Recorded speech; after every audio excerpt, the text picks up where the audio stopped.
السلام عليكم ورحمة الله تعالى وبركاته. الرياضة في المعماد، مبروك لكم سنة هجرية ومبروك عشتكم على جميع المغاربة وعلى جميع المسلمين جمعاء. الرياضة في المعماد، الله يشافينا ملكنا والله يخلي لينا والله يطولنا في العمر ديالو.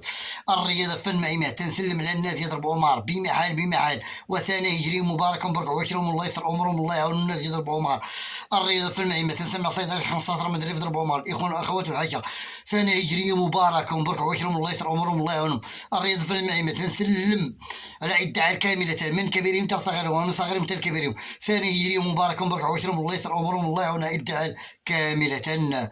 الرياضة في المعماد، بالنسبة للبطولة الاحترافية، مقابلة ودية بين الأسطاد المغربي وبين فريق الوداد البيضاوي استعدادا للموسم المقبل 2025-2026.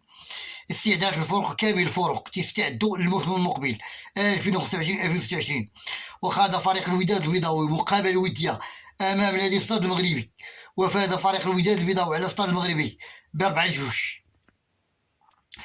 وكانت المقابلة متشوقة ومثيرة للغاية بين الفريقين، وكانت الروح الرياضية بين الفريقين. سالت المقابلة النهاية ديالها ب4-2 لصالح فريق الوداد البيضاوي. نكتفي بهذا القدر. السلام عليكم ورحمة الله تعالى وبركاته. الرياضة في المعماد، الله يحفظ هذا البلد المغرب كما حفظ الله الذكرى الحكيم. الرياضة في المعماد، شربوا الماء بزاف، شربوا الماء بزاف، شربوا الماء بزاف، حافظوا على صحتكم، الصحة ما عندها ثمن. النظافة أي بلاصة مشي لنا نخليها ورقية. الله يجازيكم بخير والله يكبر بكم. الرياضة في المعماد، أعانكم الله وحافظكم الله ونوركم الله، والله يعطيكم صحتكم والله ينوركم. وديما مغرب وديما مغرب وديما مغرب. السلام عليكم.